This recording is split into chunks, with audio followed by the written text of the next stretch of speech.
Somebody went paintballing all over the back of their van. Top speed versus acceleration.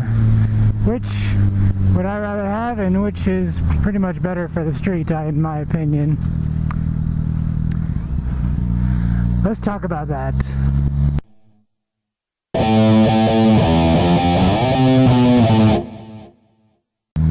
What's up, YouTube? DapperxDan here. Another beautiful day here in Colorado. It's actually extremely warm right now. It's like 78 degrees and it feels amazing. It feels so hot.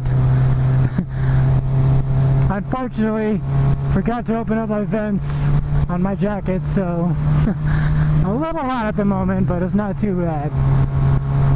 As long as I'm moving, it's not too bad.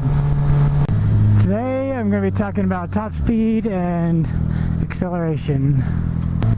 As you guys probably know, the gearing on motorcycles is super easy to change out. So it's real easy to change whether you want either one. And a really common mod for people to do on motorcycles is just one down on their front sprocket, and that'll give them a little more acceleration. One down in the front is equivalent to, I think, 3 up in the back. But that'll give you a little more acceleration without sacrificing too much top speed. And if I wasn't selling this bike, I would definitely do that to this bike. Having that more acceleration makes the front wheel come off the ground easier as well. So you got to ask yourself, is that something that you want?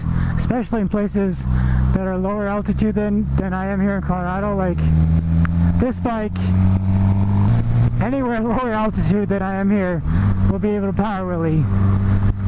Especially in like first and second. Like Salt the Wound, he has the exact same bike that I do. His is just different colors. And he lives down in Florida, which is pretty much sea level. And he can power wheelie, I guarantee it, and he wheelies all the time. That's why I think just doing the one down in the front is probably one of the best mods that you can do. That way, you're not losing too much top speed. You're probably losing maybe 2 or 3 miles an hour off your top speed.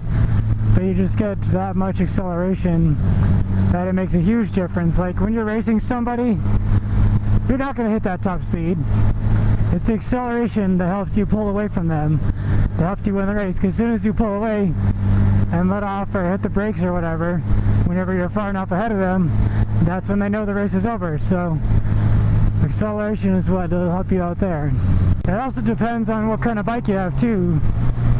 Because with sport bikes, yeah, they can do speeds upwards of 150 miles an hour easily and all day, but realistically, how often are you going to be going that fast?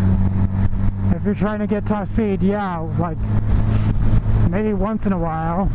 You'll probably hit that top speed once. You need a ton of road and you need to have no traffic at all to be able to hit that top speed. And you'll have to be in Mexico to go and do it also. Or someplace that don't have speed limits, like the Autobahn in Germany. I know I have a couple of subscribers in Europe.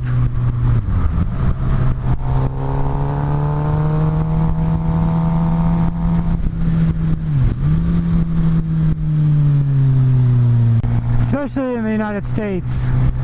I think the max speed limit in the United States is like 85, and that's somewhere in Texas. There's no place you're ever legally going to be able to hit 190, 195 miles an hour. There's no place you can do it. Now if you have a dedicated track bike and you have a track with a long enough straightaway, sure, go for it. That's nice and legal to do it that way. But if you're taking away from your acceleration, it's going to take you forever to get there. And you might not even be able to hit that top speed because you don't have an acceleration, because you don't have enough acceleration to get there. These are all things you got to think about. That's why, in my opinion, for sport bikes at least, acceleration is what you want, because that top speed is pretty much unattainable. Now for something like a 250 Supermoto or something, you want it, that might be a little different. You might want a little more top speed at that, because I think like their top speed with their normal gearing is like 65 or something. You might want a little more top speed so you can go on the highway with it.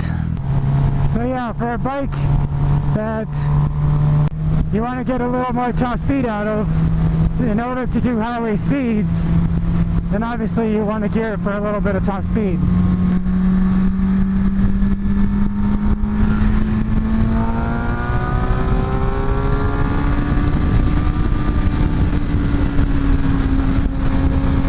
Alright, I guess we're playing.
To CBR.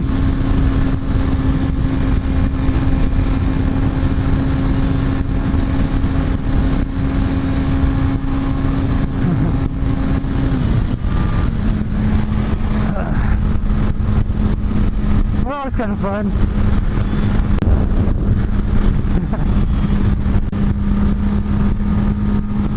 Oh, it's a 1000 too. Nice.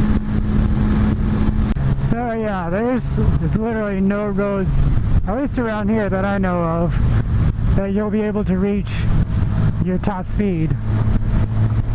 If you're going 120, then you're covering a mile every 30 seconds. So that's pretty fast. This is the warmest day of the year so far, and there's so many motorcycles out. I love it. Look at the tire on this one. Jeez. That's a cool paint job too. Just so you guys know too, if you're going like 150 miles an hour or like 155 and you have a backpack on, it starts to become a parachute instead of a backpack. It literally lifts off your back and starts to like just drag in the air. It's pretty funny. Public service announcement, just so you guys know. But yeah, you guys, it all depends what you're trying to do with your specific bike.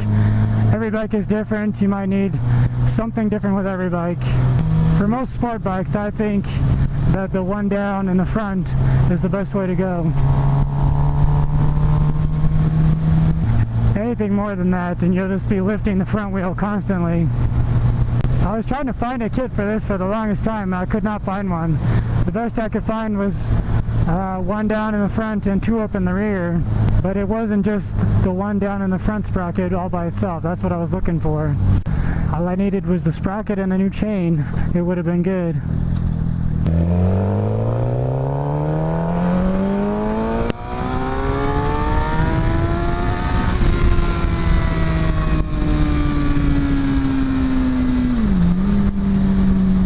And of course you have your stunt bikes that have like the giant sprockets in the back. The whole point of those giant sprockets are to bring up the front wheel more easily. If you've ever ridden a stunt bike, it just comes right up. You barely even have to touch the throttle and it comes right up. But anyway guys, that's all I got for right now. Let me know down in the comments what you would rather have, top speed or acceleration for your specific bike. If you liked today's video, go ahead and hit the thumbs up button. If you haven't already, hit the subscribe button. Thanks for watching, and have a good day.